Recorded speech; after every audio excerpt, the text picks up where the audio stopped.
এখন কয়টা বাজে? কয়টা বাজে? ও, ঘড়ির দিকেও তাকান না। তাকাইবেন কেন? ঘড়ির দিকে তাকাইলে তো আপনার আবার টাইম মেনটেন করতে হবে। এখন বেলা দুপুর হয়ে গেছে, পরোটা আর মচমচা করবে না, এইটাই খাইতে হবে। এটা খান, খায়া বাজারে যান। নেন ধরেন। বাজারে যাবো মানে? আমি কখনো বাজারে গেছি? উমা, আপনি কি হিরো নাকি যে বাজার করলে মান সম্মান চলে যাবে? আমি নচিকেতার গান শুনতেছি। আরে বুঝছো? আমাকে কি বলছো না বলছো? কেন? ও বাজার করবে, কেউ কখনো বাজার করেছে? দাও গো।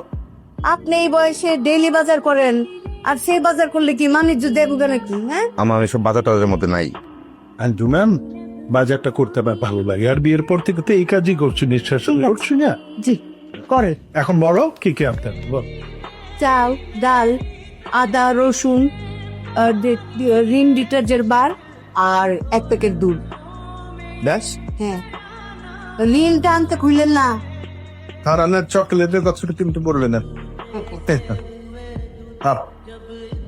একটু গরম করে দাও না।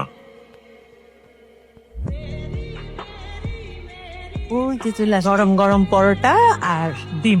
আমার খুবই ভালো। হ্যাঁ, ফুপুরাদের চলে আসছে, খান।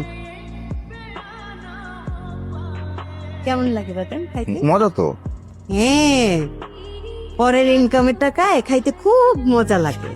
আর নিজের ইনকামের টাকায় খাইতে গেলে গলা পর্যন্ত যায় না, কে যায়? আমার আত্মায় না।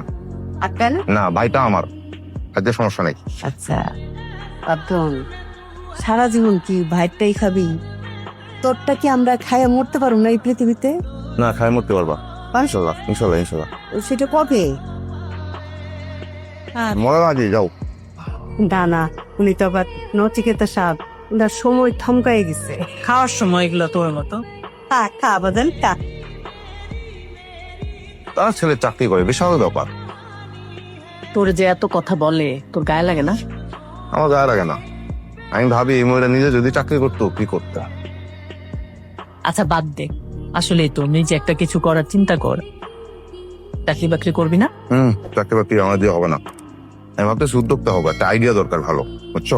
আচ্ছা যেটা ভাল লাগে সেটা কর, তাও কিছু একটা কর।